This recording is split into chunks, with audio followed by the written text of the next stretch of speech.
listening to a Forward Mile Podcast Network production.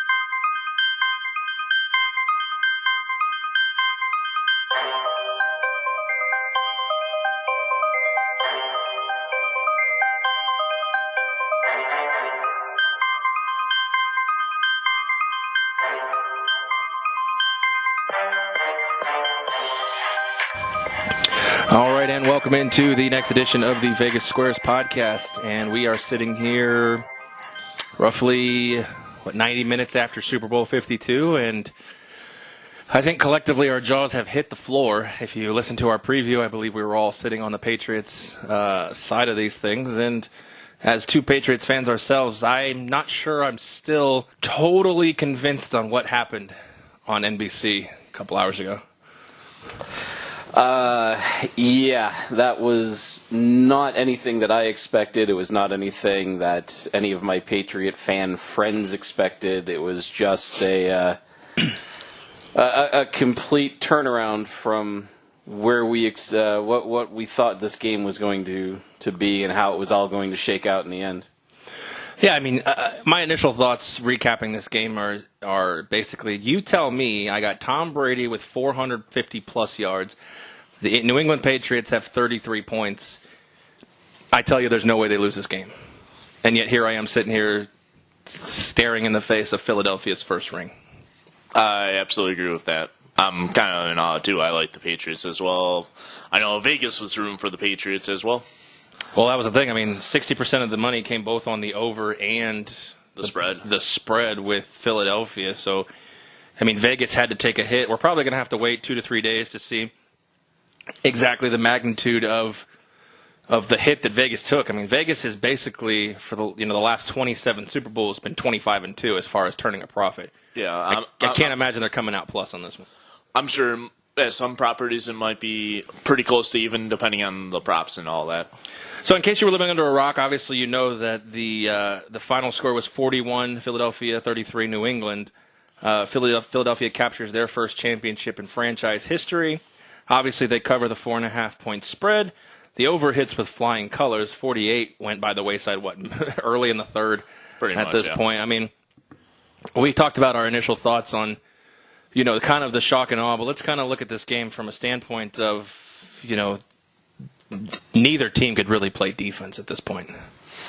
Yeah, no, both these teams were sieves, and that was a little surprising, especially because we figured, at least I figured, even if the Patriots were giving up points in the first half, which I didn't expect them to do, I figured, they would still have that bend, don't break defense mentality and give up field goals, not necessarily touchdowns. And going into the second half, whatever was going on, they would be able to adjust and either slow down the Philadelphia offense or stop them or create something going on. But they just, at no point in the game could they actually stop Philadelphia except for the one punt that they were able to force. And that was the only punt in the game as well. Yep. Really? Yeah, there was only one punt in the whole game. Wow, I did not realize that. It was only 41 yards, so So you hit your under on that one, I right? hit my prop bet, yeah. The longest gross punt by... I do have to say, let's talk about this. Let's move into... I am very glad Kyle Van Noy did not get the MVP honors, because I did not want a tattoo that I had to live forever with on my God knows where. Yeah, just in case if you guys didn't hear, me and Aaron had a tattoo bet on 2 long shots to win MVP. If either of them came through, the winner will have chosen a tattoo on the other person's body of their choosing. So, well, I mean, the crazy thing is Elliott. I mean, he went 3 for 3 in field goals, made a couple extra points. I mean, and missed one though. Yeah, he did. But I mean, obviously, a kicker's rarely ever going to win MVP. There has not been a kicker that won MVP yet. So, and we all knew once the game was over that Foles was going to be MVP. I mean, the guy freaking threw for 373 yards, 3 touchdowns. The pick wasn't his fault. No. I mean, that was a bobbled pass by Jeffrey, who God, I don't know Got how you can double-tipped. bobble that any worse to a guy right It in the got double tipped anyhow. Yeah, so I'd like to give you kudos on your over bet of 2.5 people to throw the ball. So Oh yeah, I banked that as well. Yeah. Yeah, I missed that one completely. I expected the only way that's going to hit is if there would be an injury, because I saw both the Patriots and Eagles run those types of plays during the postseason. I said, there's no way that a team would do that twice in the same postseason. And both teams actually both tried. teams Both did it. teams did it. Both teams did it. Amendola, Aye. the Amendola to Brady pass. I mean, what was McDaniels thinking on that? Well, I mean, Brady's going to have that. If the ball hits your hands, you have to catch it. That's the rule in the NFL. So that's more on Brady than anything else. It is a little strange that you have the greatest quarterback of all time and you take the ball out of his hands To run a wheel route passing play. Right. That To the quarterback. Yeah. I mean, we're not talking about a guy who runs his 40 in the 4s. We're talking about a guy who runs it closer to the 6s. Yeah. No, that's bad. I mean, I would put money. If I know for a long time Brady and Vince Wilfork were talking about racing and running against each other in the 40. I'm putting my money on Big Vince in that one. So, all right. So, like I said, 41-33. This is the Vegas Squares podcast. We are taking a hard look at Super Bowl number 52 here. If you'd like to listen to this podcast, you can do so on the Forward Mile Network, which is on forwardmile.com. You can also catch us on 12-Ounce Sports Radio, 12ozsportsradio.com. You can catch our show there. You can also catch our show on our website, www.vegassquares.com. All 3 destinations will have our sexy voices on there. So, Hey, mama. Yeah. all right. Well, let's dive in. I mean, obviously we've been talking about it. Let's talk about a monkey off the shoulder. Was it chip off the shoulder, monkey off your back? Philadelphia, New England. New England scored for the first time in the first quarter in 8 Super Bowls. Yeah. They got a field goal. Yeah, they popped their cherry with that. Yeah. Right, and that's kind of the thing, is that as soon as that happened, I started to feel really good about the game. It's like, hey, this is the first time they've been able to pull this off. They're scoring in the first quarter. That means that they're going to have an offense. They're actually going to be able to move the ball. This is going to be great. And fortunately, I only broke one thing around the house, so I didn't didn't smash too much. I'm not going to have to make a crying trip to Costco tomorrow. Well, Anthony and I did have a prop bet on your ability or inability to smash things at 1.5. I took the under. I had faith in you. Yep. And it sounds like you maintain self-control. Well, So you might golf broken, clap to you, sir. You might have broken the eardrums of the Mormons right next to you, though. That is true. I don't know if body parts count in the disclaimer. I think it's physical. If they're Mormons, I would count it. Yeah. You had to write that bet into it before that. Yeah. No count. But, if I could be getting both noise and language violations from my HOA because I use some language that would probably get me written out of my family's will, which is really hard to do since I'm an only child.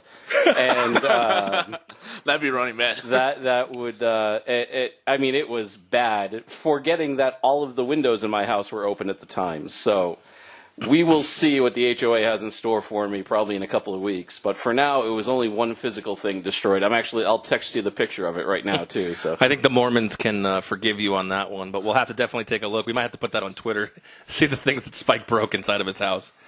Might have to post that on the website, too. Yeah, Anthony, talk about the rushing attack of Philly. I mean, we talked about both of the player props on Ajayi and Blunt, and They both hit over. Blunt had 90 yards in the game, which kind of surprised me. I thought he would kind of be the 3 yards in a cloud of dust back. Oh. He had he broke off a 36-yard run. He had the touchdown, obviously. He had a couple of Key plays. stuffs, but, for the most part, he and Ajayi, when you watch them run, they found the smallest of holes in what was already a pretty suspect run defense. And, yeah, they just found the little holes in the Swiss cheese and fit right through it. And speaking of Swiss cheese, we had Swiss cheese at the party. That was delish. pretty damn good. Yeah, I have to. Delish. Yeah, you missed the Swiss. that's... I don't even like Swiss, and it was good. that's fine for me, but my wife's actually going to be upset about that. There's nothing in this world she likes more than a good meat and cheese plate. I'm including myself in that list. She would dump me for a good meat and cheese plate. I'll tell you what. We do have leftover cheese. All right. So if you come into the house with a tray, here's your cheese, and here's the meat. Circling my face. Yeah. But as your face. You're the meat holding the cheese. Yes. Oh, boy. That could either go really, really sexy or she'll just grab the tray and say thanks. Yeah, exactly. And then kick my ass out. Exactly. Leave me alone. The leading receiver for the Foles-led offense was Corey Clement, which is crazy because the only prop I really saw for him was the over-under 9.5 rushing yards, which he came under 3 carries with 8 yards. But 4 catches, 100 yards, and a touchdown, which, Spike, I'll leave it to you. Take your bias off. That catch in the end zone, Corey Clement, 4th down, touchdown or no touchdown? So, and that's the thing. There were the 2 controversial touchdowns, or at least the 2 touchdowns that were really looked at, the one by Clement and the one by Ertz. Mm-hmm. I thought the announcers of the game made a bigger deal about the Ertz touchdown, whether or not that was going to be overturned. But I thought, for me, the Clement was more likely to be overturned, right, based on the precedent that we've seen in the league this year and in years past, where that type of thing does not count as a catch. And that was the one I was actually more upset about, because anytime you see a guy bobbling like that, when he regained control, he was out of bounds, that should not have counted as a touchdown, in my mind. I 100% agree. And like I said, trying to take, everybody's going to say, you guys are New England biased. I believe the catch with the left foot, then he did not have control. Lost control. Regained control, has to get 2 more feet down, and that left foot the second time, in my opinion, did not get down. And that's the thing, the Ertz I have no problem with. Right, and this is, I'm not arguing whether or not this is a good rule. It is a stupid rule, way that the rule is written as the way it is right now, whether you agree with it or not. By the letter of the law, I believed it wasn't a catch. Exactly. Yeah. And I feel like they made more of a deal of it being not a catch in the Ertz. The Ertz catch made me really take me back to the Des Bryant catch. Yeah. Catch, step, make a couple of moves, dive, the ball hits the ground. They called it incomplete. I didn't think the Des Bryant was an incomplete pass. I didn't think this one was an incomplete pass. So I thought the Ertz touchdown was a touchdown. By the way, kudos to you. You hit your Ertz prop on that one. I did. Yeah, that was a good one. But yes, the Clement, because of the fact that it was 4th down and it made such a key momentum swing at that point, I believe that they got the call wrong at that point. I absolutely agree with that, too. In my mind, according to the rule, it should have been an incomplete pass. He didn't maintain the possession of the ball while getting to be inbounds with control of the ball. And by the time he controlled the ball, he was already out of bounds. All right. So what do you think about the fact that, how did you feel going into the 4th when basically Brady was like, I'm going to take this game over? They got the 33-32 lead. What were your thoughts at that point, pretty much? You kind of think of, okay, time to breathe. We've got control of the game. No, I didn't even look at it as time to breathe. I knew Philadelphia was either going to score a touchdown or score a field goal. I had no confidence in our defense at that point to be able to stop them. What I wanted was for Philadelphia to score quick and give Brady enough time to get back on the field and get that last score, because I felt that getting the points at the end of the game rather than taking a lead, relatively early in the 4th, that was the bigger mistake.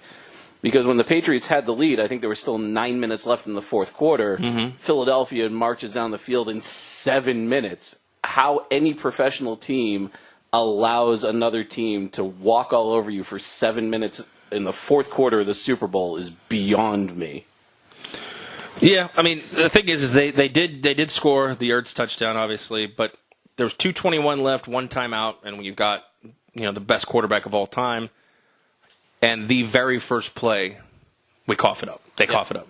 Yeah, that's failure of the offensive line, I think. Brady's going to know that the pressure's coming, but the offensive line that had been so good all game just needed to make one more play, and they couldn't do it. And that was the thing. That was the only sack of the game on Brady. Yep. So the only sack, the offensive line, like you said, had a very good game, and the only sack on Brady, and it's a strip sack. It's just, it's a crazy thing to see. But give credit to the defense. Their defense never stopped coming after him, no matter how much.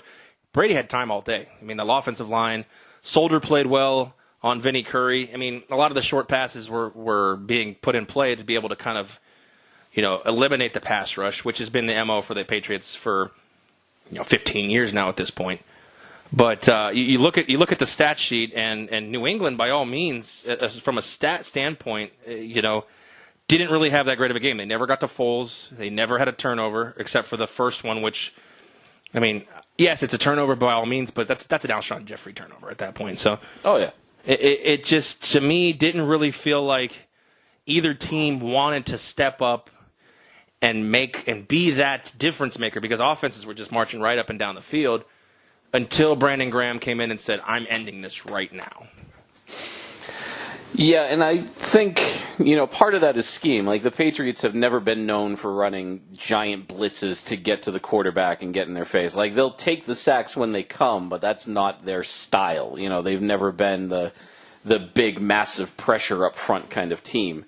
Their first priority is always going to be to take away a team's best weapon, which, looking at the stats, I'm not so sure that they were that successful in doing. Yeah, I mean, what would you talk about the Patriots? What did they take away? Right. I mean, it's the only thing I can think is that they sort of took Ajayi out of the running game. I mean, he only had about 57 yards, six yards a carry. Yeah, I mean, it's still but he didn't have the 120-yard touchdown. Okay, I'll give him something. They limited Nick Foles to one catch.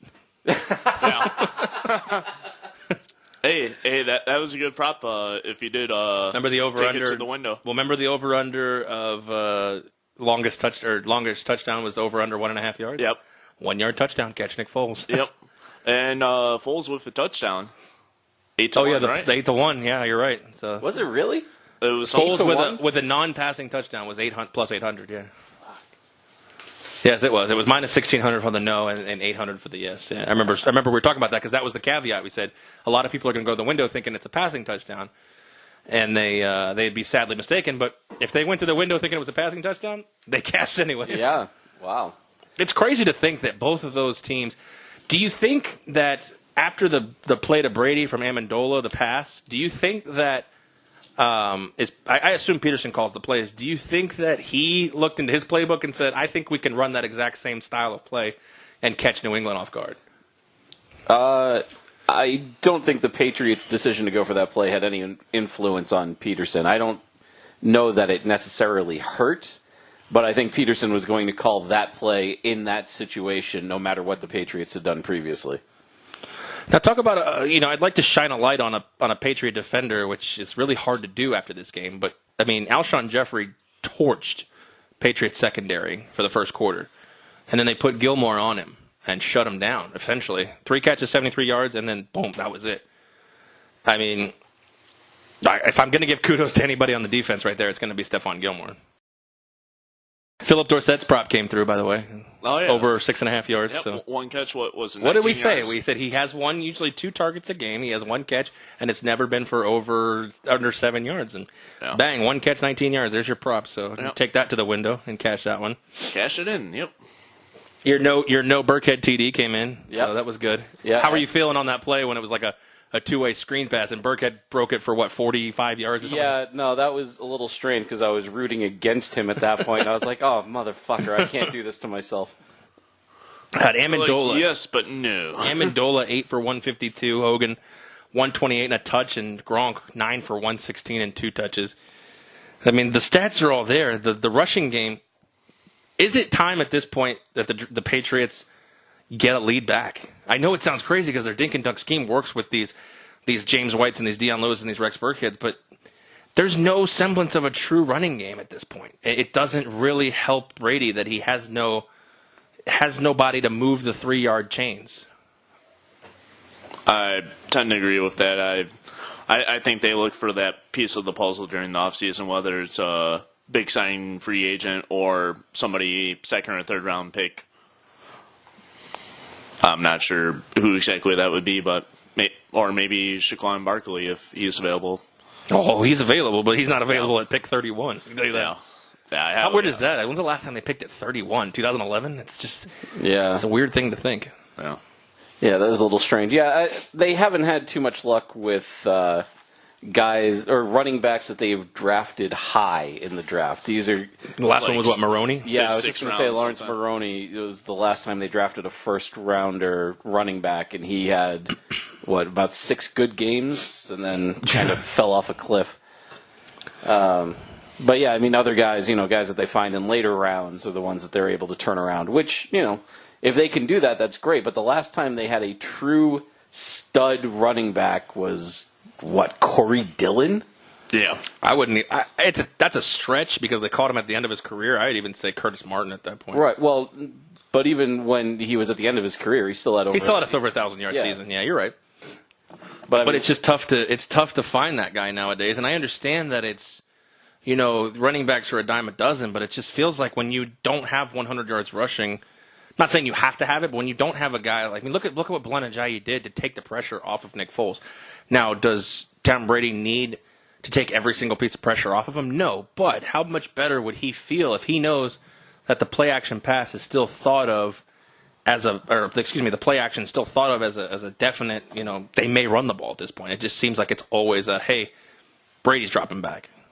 Yeah. No, I would absolutely lean towards that. It opens a whole bunch of options to either do a third and long, third and short, stuff like that, like open up a triple threat, reverse option, a whole bunch of different playing calls that could happen. So let's look at some of the stats. Obviously, there was a lot of records set in this Super Bowl. Obviously, the first one is most combined total yards in any game in NFL history, regular season or playoff, 1,151, which it's crazy. Yeah. For two teams that were 4th and 5th in defense or scoring defense. Yeah. Well. And then you have most combined passing yards in a postseason game is 874. So that was the most passing yards in a playoff game. Most passing yards in a playoff game in NFL history, Brady's 505 has obviously set the record. And the most points by a Super Bowl loser. The Patriots, 33 points are the most points put up by the team that lost the game. Wow. And for you, fewest combined punts in a Super Bowl. Just one. Well, I took the under of the total gross punt for Philly's kicker. Can't remember his name, but Donnie Jones. Yeah, Donnie Jones. Bag of bones, Jones. It was only 41 yards. I took the under of 55.5. How long did that ball on the Hail Mary seem to stand up there? For you or for me, it just seemed like it just sat there like an orb, like a snitch, like a golden snitch in Quidditch. It was like, and then as Danny Amendola reached for it, it goes. Did he just make a Harry Potter reference? I did. I believe so. You love it. You love it. To me, it didn't seem that long, but it seemed like a couple seconds. It seemed like it just hung up there. I thought Gronk had it at first, and then I saw it floating, and I'm like... I actually thought Gronk tipped it to Amendola, and then I saw it drop, and I'm like, never mind. Oh, yeah, as soon as it got tipped, the instant that happened, it went in my mind that this is going to be caught one way or the other, either by the Patriots or the Eagles. Like somebody was going to pad their stats for the Philadelphia. But I never expected that to drop on the ground. I can tell you I had, on our square bets, I had the 1 for Philadelphia and the 9 for New England. So if that would have happened and they would have missed the extra point, I could have made some money. Or not the extra point, but the 2-point conversion. I could have made some money. So, guys, you could have helped me out with that at least. So, yeah. Anyways, so let's, talk about Nick Foles now. He's the MVP, which none of us had at 3-1. And you look at a situation now where, there's no way that Carson Wentz doesn't get his job back. Right? Oh. Nick Foles is not a free agent. I've already looked this up. Nick Foles is not a free agent until 2019. Yeah, so he has one more year. He has a clause. Well, actually, he's signed a 5-year deal coming back to Philadelphia this year. He has a clause in his contract that if he is on the roster by 2019, February 5th, so next year, he can void the last 3 years, but that's next year. So he is under contract with the Philadelphia Eagles this year. Do you see him being traded, or he's never been hotter? Yeah. You're talking about a Super Bowl MVP.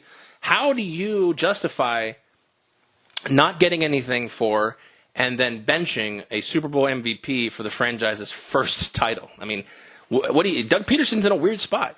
He is. In my mind, realistically, to him, it makes sense. Start Wentz, get real Foles while you can, trade him like Arizona, get a whole bunch of hot commodities while you can, whether it be draft But what if picks Wentz isn't ready for week 1?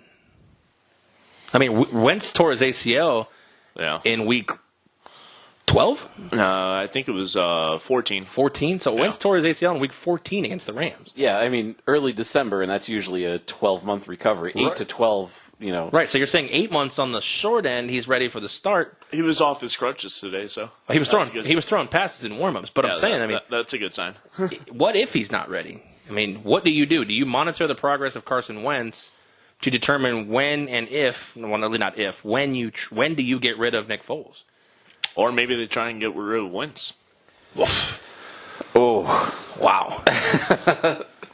I mean, I don't mind I don't think it's the craziest thing, but my initial reaction is, oof. No. Yeah. I mean, either way, it's a tough sell, especially to Philadelphia fans, because they are going to be looking either at the guy that got them through the regular season, or they're going to be looking at the Super Bowl MVP. One of them probably, I shouldn't even say probably, because I don't know that this isn't a Garoppolo situation where you're going to give him up for a single second-round pick. No, I mean, if you're only going to get a second round for him, you hold on to him. Exactly. Because you're not, you may hurt Nick Foles' feelings, but whatever, fuck it. You have to do what's in the best interest of the franchise. Right, and you don't have to worry about, I forget what I was going to say. Never mind. But you look at it either way, so. But, you look at trade time. You look at, I gotta find the actual, what is the draft order here? You got Cleveland, who's obviously picking number 1. They're not going to give up the number 1 pick for Nick Foles. No. But they have Houston's first-round pick, which I think is number 4. Would they give up 4 for Nick Foles if they have no intention of taking a quarterback at 1? Probably not. But that's what I'm saying. You got. Let's look at the teams that need a quarterback. You have Cleveland, obviously. You have the Giants. You have Indianapolis, maybe. Jets. The Jets. Depending on what happens Arizona, with Nick Foles. Denver. For Andrew Luck. Yeah, you have Cleveland again. You have Denver, who needs a quarterback. The Jets. Buccaneers could be in line for a quarterback if Winston's got one more year, maybe. You're not trading for Foles, but they may be drafting a quarterback in this draft. Chicago's okay. San Francisco's okay. Oakland's okay. So that rounds out your top 9. Is Oakland okay?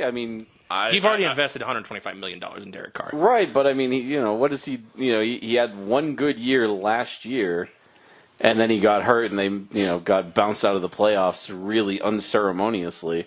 This year, with a healthy Carr, they didn't look that great.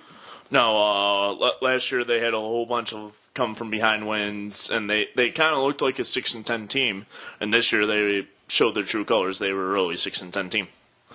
This is the area right here is where I look to see where maybe Foles could go to a team that's on the cusp of making the postseason and really can afford to get rid of their pick. I look at teams like Cincinnati at 12. I look at a team like Arizona at 15. I look at a team like the Chargers at 17.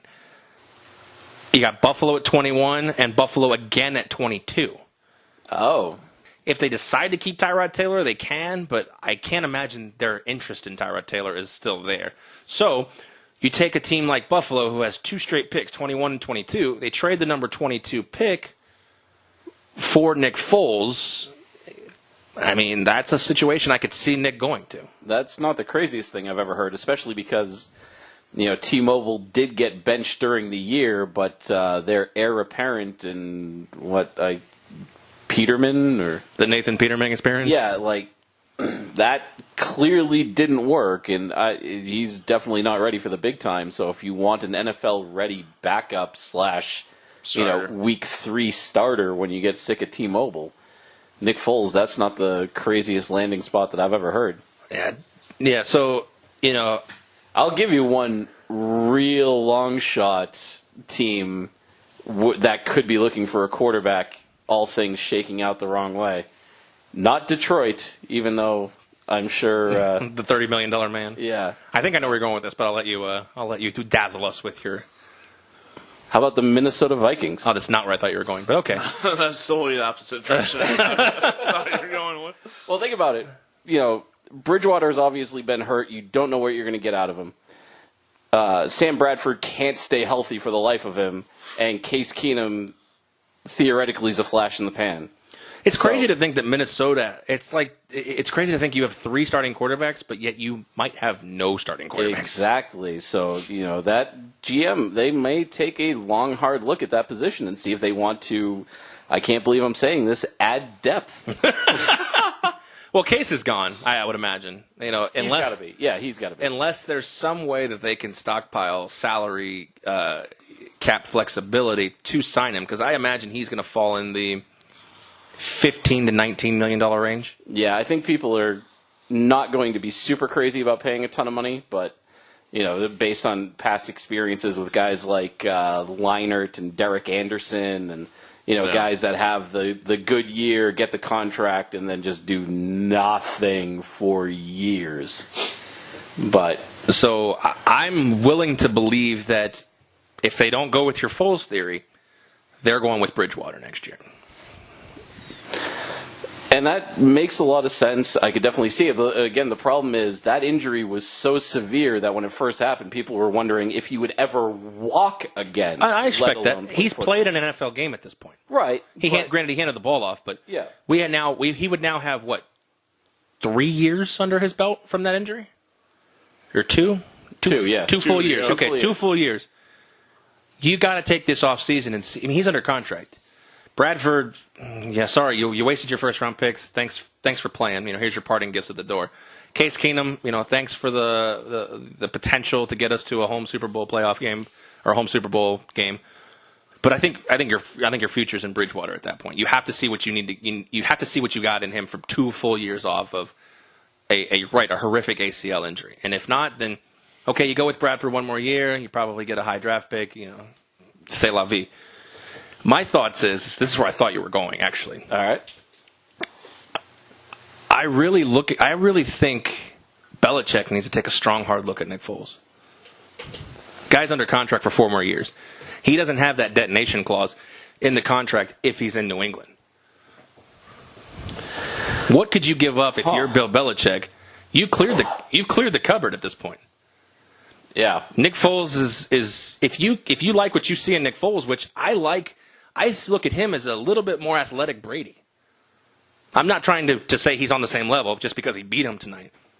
But if McDaniels doesn't go anywhere, and you take Bill Belichick for 5 more years, and eventually, I really think the mortality hit Brady this year. I'd say maybe 3 more years. Let's just play it.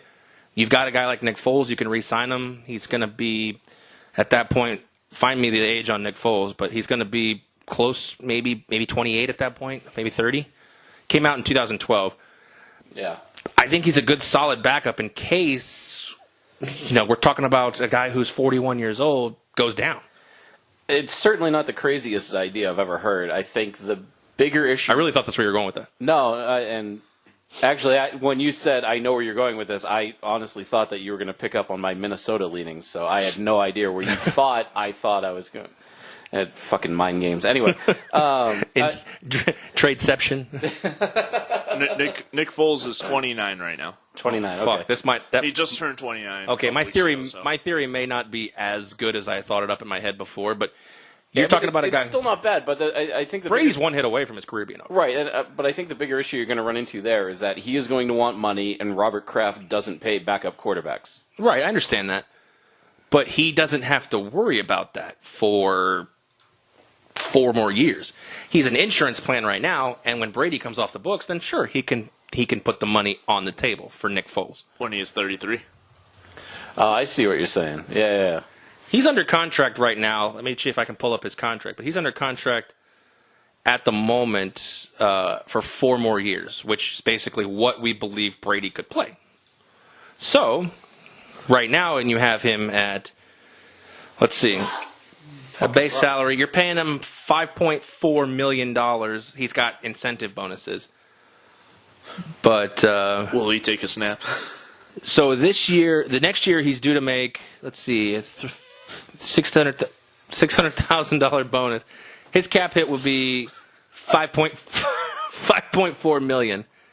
But his cap hit goes into the sixes after next year. Okay, so his cap hit would be, if he was traded next year, he would be on the books for 7.6 in 2018. after that he'd go down to 6.1, which is not a terrible hit for backup quarterback.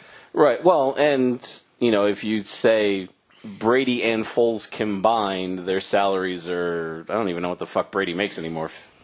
Last time I remember, I think he was making like 11. Yeah, so the two of them combined, you're still looking at the cost of a quarterback. Right, 20. Middle of the road for what most teams are spending in this league. So, yeah, no, it's certainly not the craziest idea.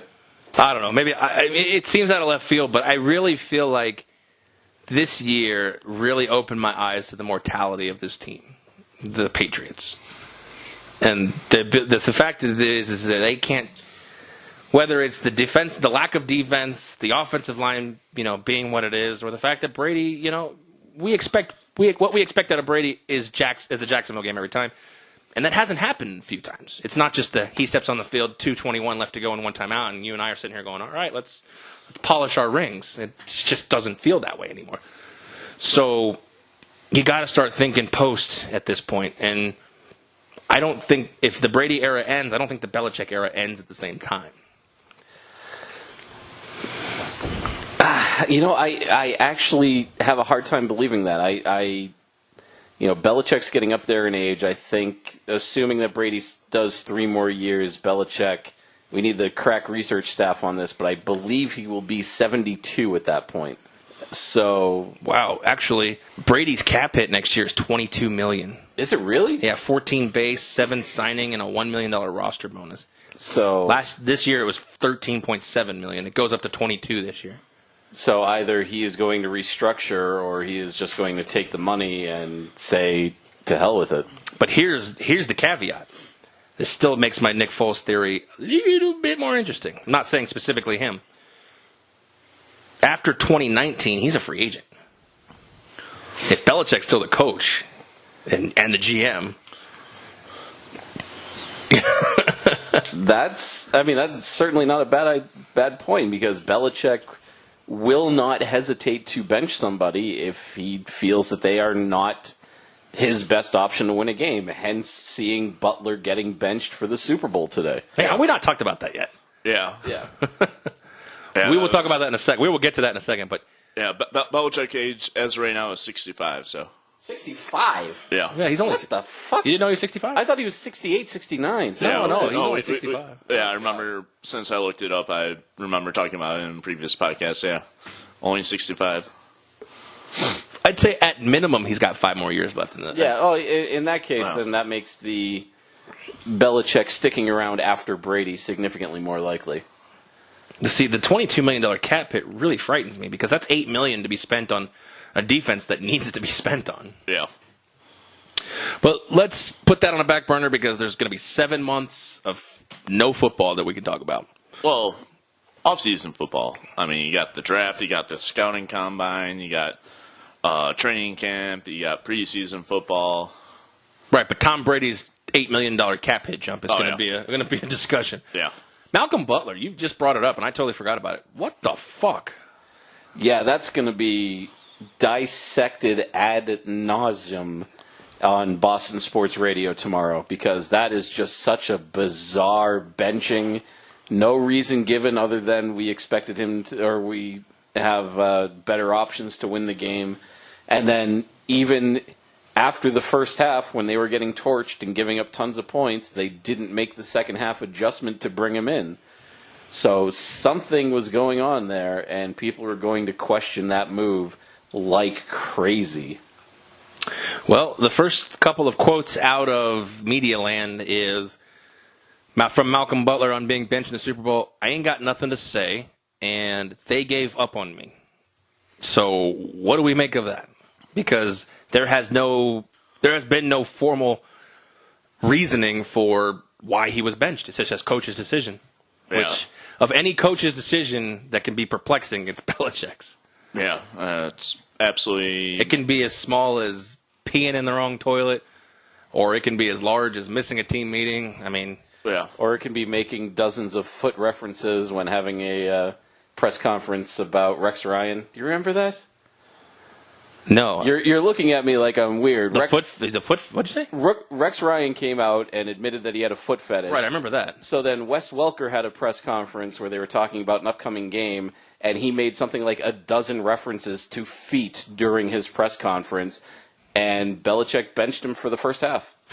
I think I remember that press conference. I don't remember him being benched. Yeah. That's crazy. Either way, Eric Rowe came out, and, well, I wouldn't say he was terrible, but I wouldn't say he was good. No, he got torched a couple of times, especially early. Tom Curran on Twitter tweets out, he asked Bill Belichick if Malcolm Butler didn't play because of a disciplinary reason. He said, no, it was strictly football. So, Interesting. did he think that the part of the game plan didn't involve your second-best cornerback of the game, who, granted, has had a little bit of a down season? I mean, everybody knows Malcolm Butler from one play. Mm-hmm. If you watch enough New England football, you know he's probably just a slightly above average cornerback. Let's not call it what it is. I mean, let's call it what it is and not sugarcoat it. He's a slightly above average cornerback. Excuse me. The only thing that makes sense to me, and Anthony, I'll let you take over after this, but the only thing that makes sense to me is that Butler is a hell of a lot shorter than those Philadelphia receivers, and I'm wondering if it was less about ability and more about just physicality.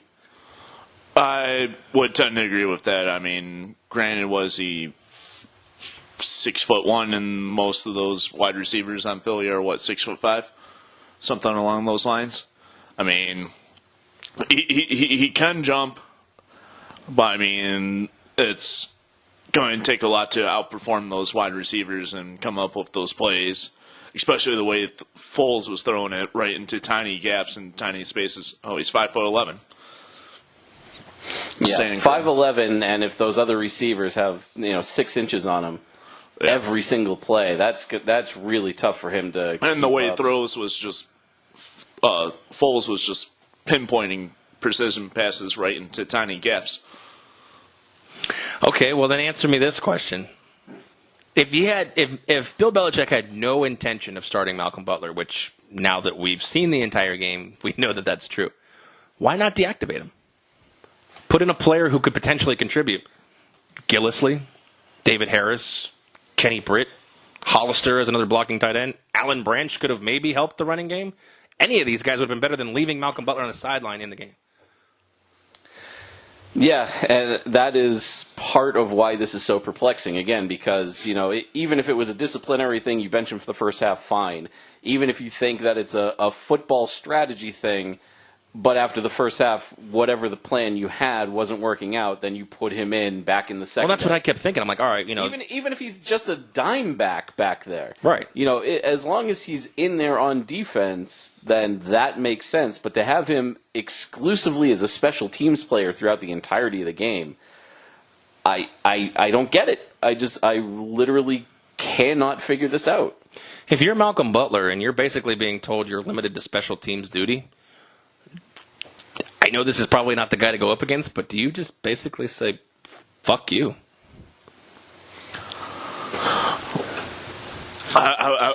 If I'm him, I'm definitely going to say fuck you and maybe look elsewhere. I mean, I'm not sure exactly how much left he has in his contract or anything, or if he's a free agent during the offseason. I believe he is a free agent. Yeah, they were trying like hell to trade him at the beginning of this season, knowing that he was a free agent at the end of this season.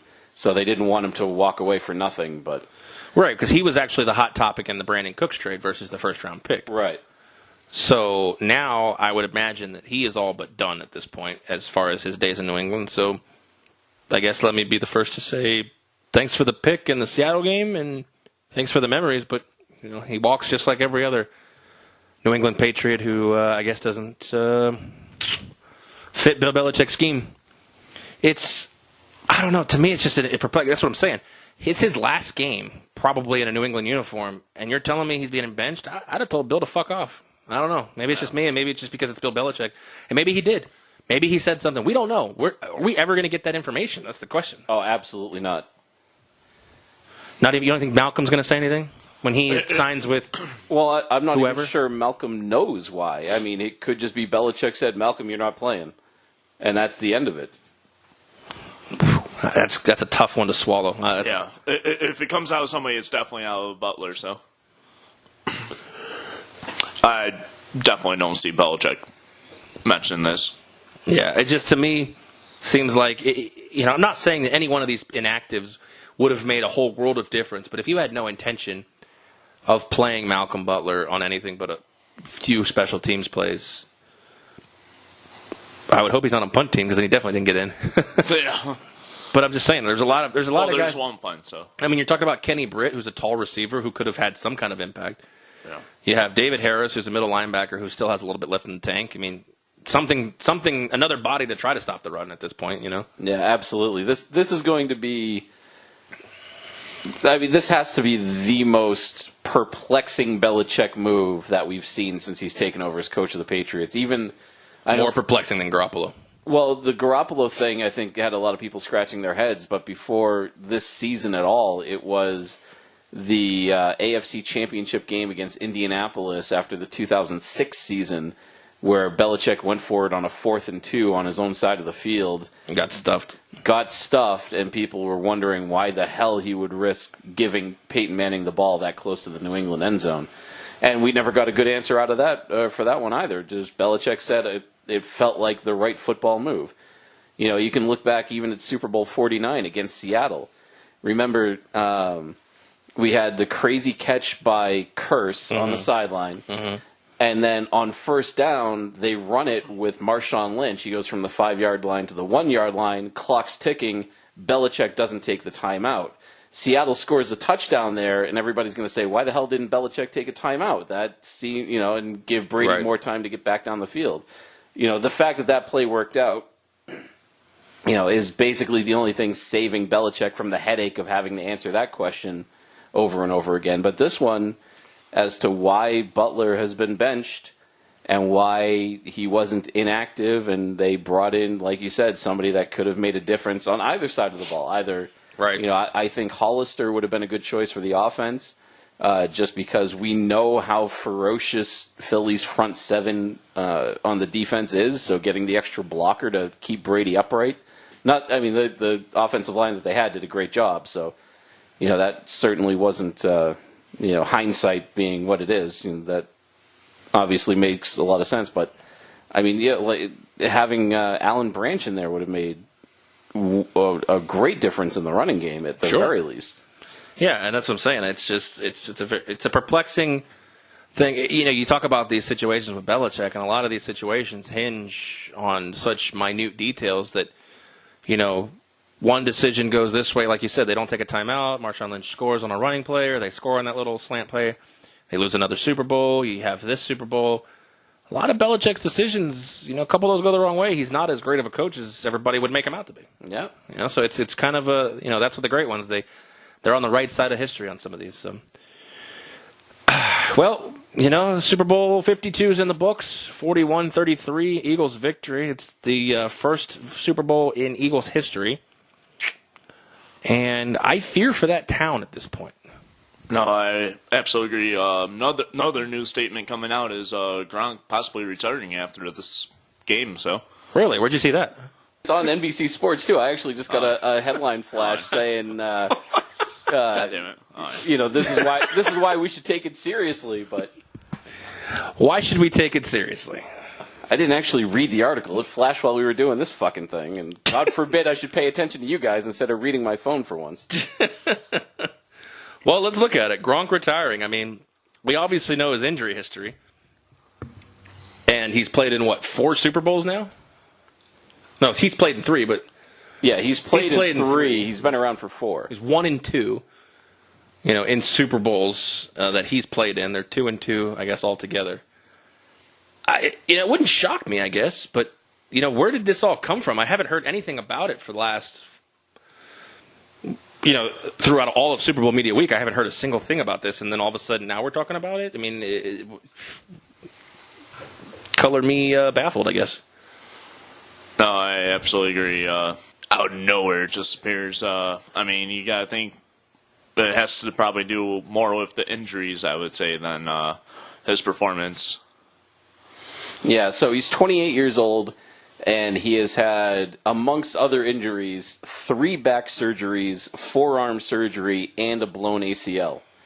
And how many? At least 1 concussion. Right. And we talked off air about how at this point, he hasn't spent a dime that he has made playing football. Everything that he has spent up to this point has been from advertising. Right. So if he did retire, he's still going to live comfortably. Like, we don't have to worry necessarily that he is going to be, the stereotypical player that plays for a couple of years, makes some money, spends like an insane person, and then 5 years later they're broke and working, $10 an hour at Home Depot. So I think if he did retire, he could feel comfortable about himself doing that. And that's probably helping more so than the fear of getting injured again. He basically has not committed to playing in 2018, and that would be definitely a huge loss for Brady at this point. No, I absolutely agree with that. I could see Gronk, if he does end up retiring, stick around in the NFL as some kind of office manager or potentially working his way up into coaching. That guy's an idiot. What are you talking about? I mean, he's scheduled to come on. He's scheduled to hit the cap for $10.9 million next year.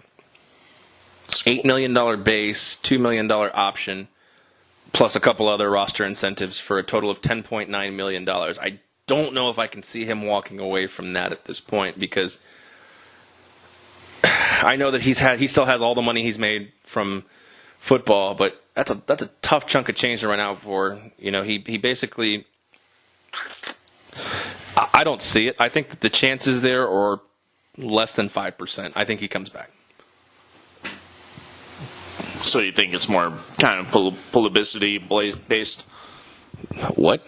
You think it's more publicity based that he's coming out with these? What's that word? Publicity. What's that word? Publicity. God damn. I swear to God, it took you to the third time that you fucked it up. It can go either way, goddamn it. Before I even figured out what word you were trying to say. God damn it. It can go either way. No. What word is that? You can do it, Ansa. Do you mean publicity? Yeah. Publicity. Yeah. Well, what chances do you put at Gronk actually retiring at this point? I think right now he's being sort of a prisoner of the moment. Okay. He's coming off the AFC Championship game where he had the concussion. He had to go through the protocol the first week of that, sort of that Super Bowl build-up week, I guess. Is there an official name for that? That week off that they have before the week before the Super Bowl? Yeah, it's called the Pro Bowl week. Who gives a fuck about the Pro Bowl? Jesus Christ. It's the week before media week. Super Bowl bye week? Yeah, whatever that week is, he was in the concussion protocol, so he wasn't practicing, he wasn't he wasn't doing normal Gronk things. Which, that could go a lot of different ways. I was going to say, I just realized exactly what that phrase was implying. So I think he is, just kind of living in the fact that he had this concussion, he had the protocol where he couldn't do his normal routine. He just lost the Super Bowl, even though he put up a monster game. Sure. I actually thought about it. I talked to Tony about this off the air. I said, if Brady marches down the field and hits the game winner to Gronk as time expired, when it was 38-33, this is before 40 went 33, I said I'd have a hard time not giving the trophy to Gronk. Yeah, it would the take MVP. The MVP, yeah. It would take a lot. I could absolutely see that, because that would have been 3 touchdowns. 3 touchdowns, probably 160 yards receiving. Yeah. Right around that wheelhouse, yeah. It didn't take that much for Deion Branch to get the MVP over Brady in the Super Bowl. So. Very true, yeah. So, yeah, I think at this point he's just, once the dust settles, he'll get a clearer head. He'll talk to friends and family. I'm sure Brady will be in his ear in the offseason trying to make sure that he comes back. I think he at least plays another couple of years. But again, if he does get another very serious injury, then I think he's out.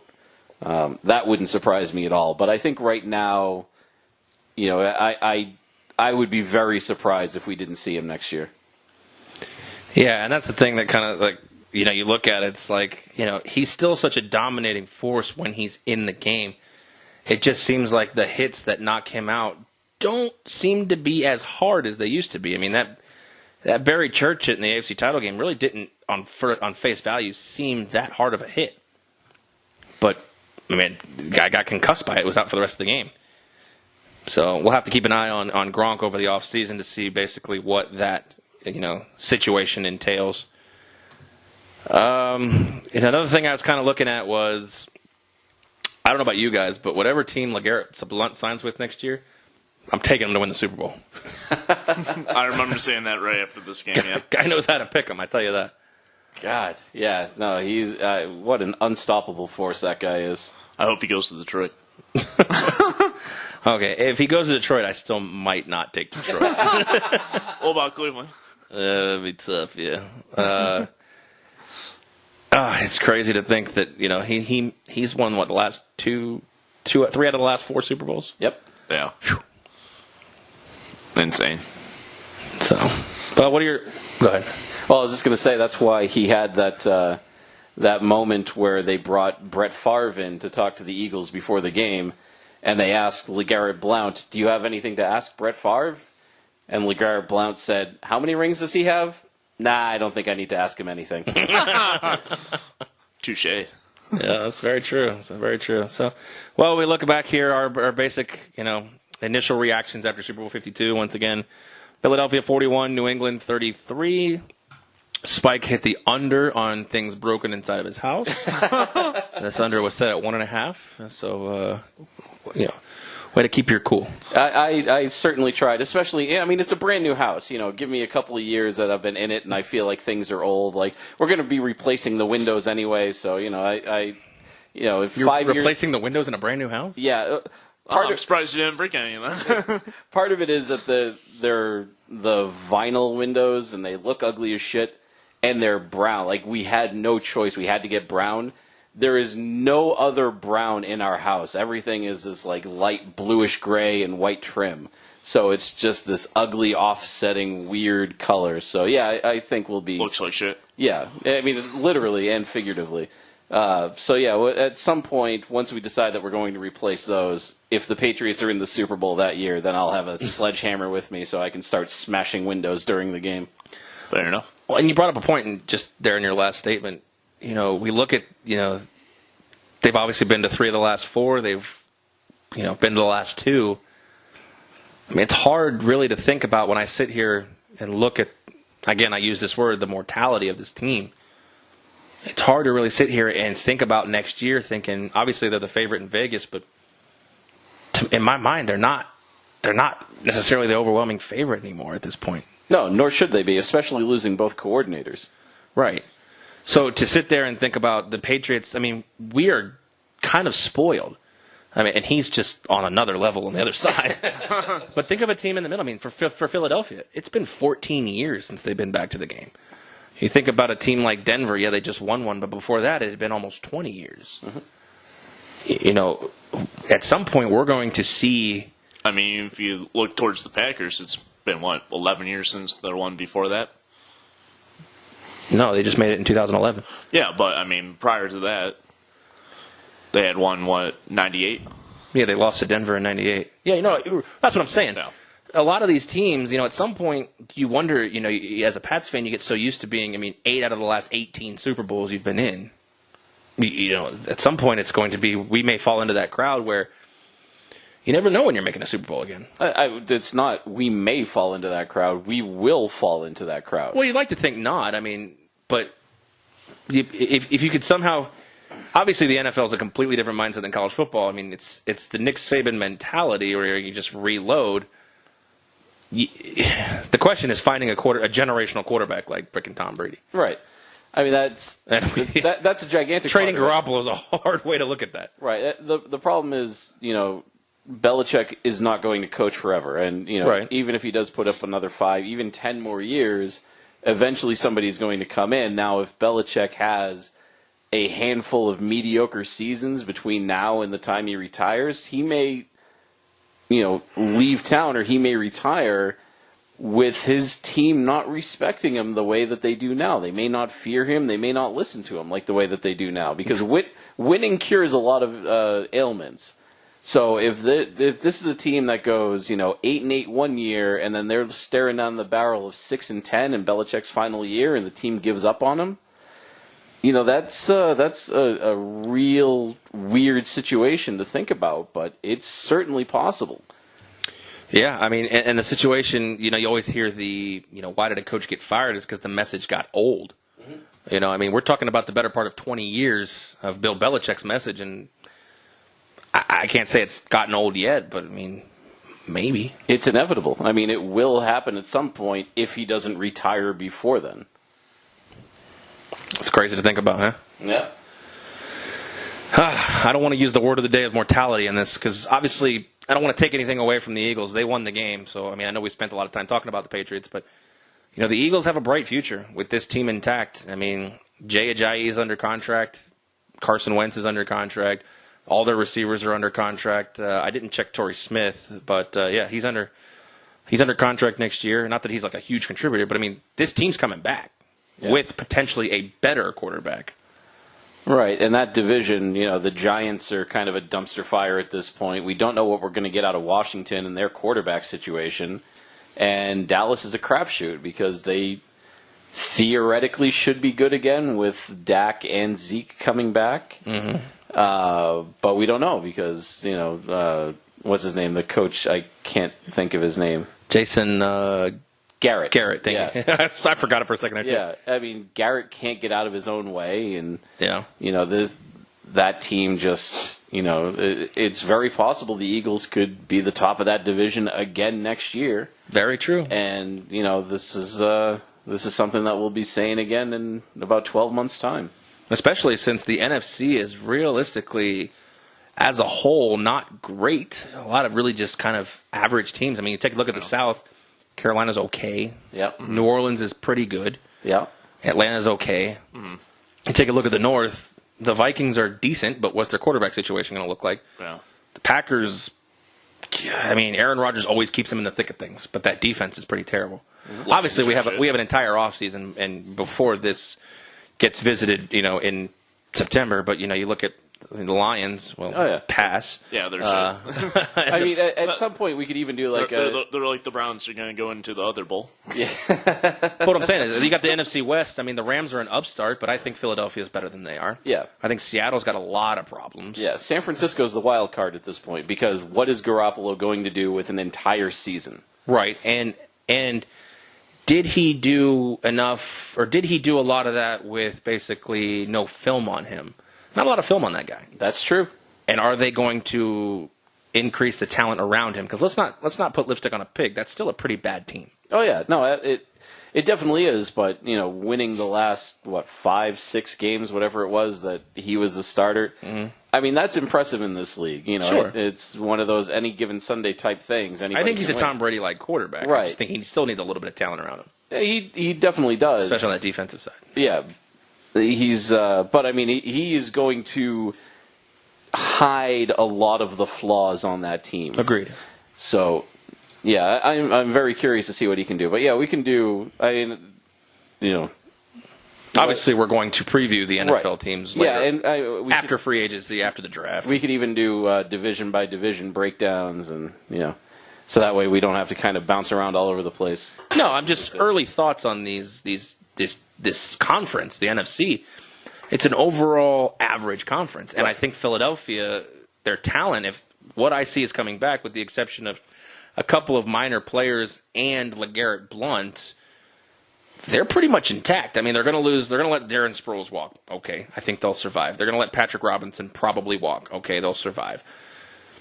I think if they let LeGarrette Blount walk, I think they'll be okay. There's nothing really else on this team where I look at them and say, oh my God, if they lose, they can't afford to lose this guy. Everything else is pretty much intact. And they could potentially be better depending on what they get for the Foles haul. If they decide to trade him.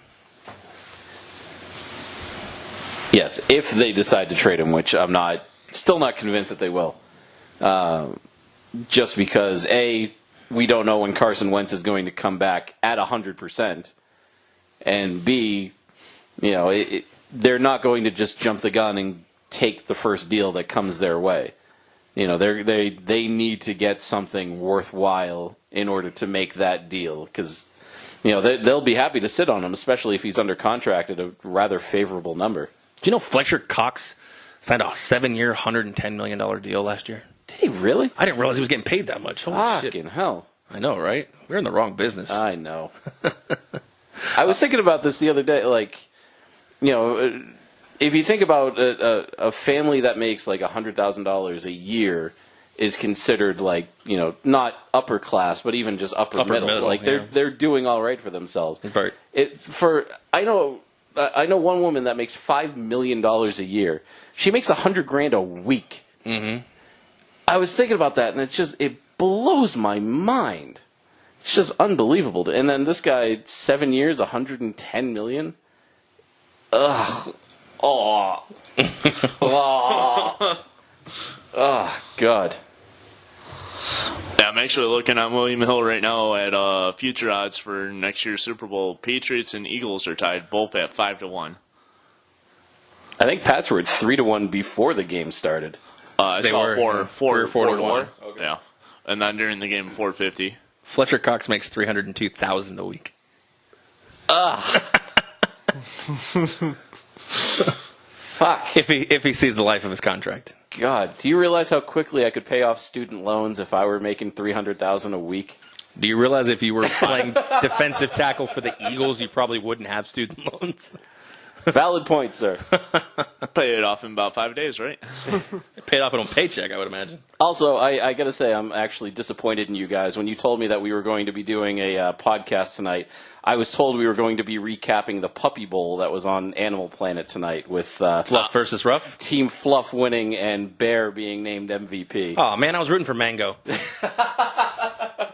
And Jennifer Paulrens, she had a 2-touchdown game. Did she? Yeah. Yeah, Good for her. I just saw some of the stats at the end there because, obviously the game played by humans seemed to generate more interest today. But, yeah, I was told this was a Puppy Bowl podcast. I caught bits and pieces of Puppy Bowl. If you'd like to discuss Puppy Bowl, I would love to.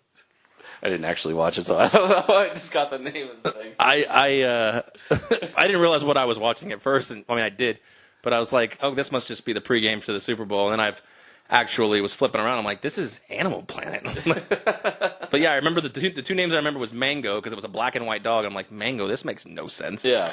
And then Jennifer Paulrens because I thought that was funny. That is great. There was another one. Bear was MVP. There was one that I saw on the way out. Oh, the sloth referee was funny. Yeah, no, that was great. They had every time they have a Puppy Bowl, they have to have one dog named Lucky because that makes sense. Found on the side of the road or has 3 legs or 1 eye or something.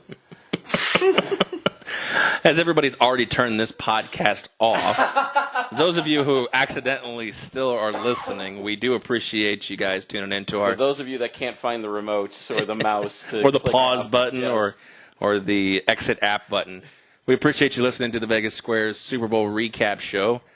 Well, it definitely didn't go the way we thought it would, but Philly's the champs, and we will move on, and we will go into 7 months of hibernation on NFL topics, with the exception of a few that Anthony keeps reminding us of. No, that's the NFL. It's the king. They get all the publicity. What's that word? That's the word of the day. All right, so on that note, we will end it. Catch us on the Forward Mile Podcast Network. Again, forwardmile.com. You can catch us on 12-Ounce Sports Radio, 12OZSportsRadio.com. Catch us on our own website, vegassquares.com. I broke something. The over just hit. Spike just broke it out. I didn't mean to, though, so I don't know. Spike just broke the headphones. There goes the over. I guess that prop should have gone until midnight. So, anyways, we thank you for listening. And we will see you on the next episode. No, really, how do I fix this?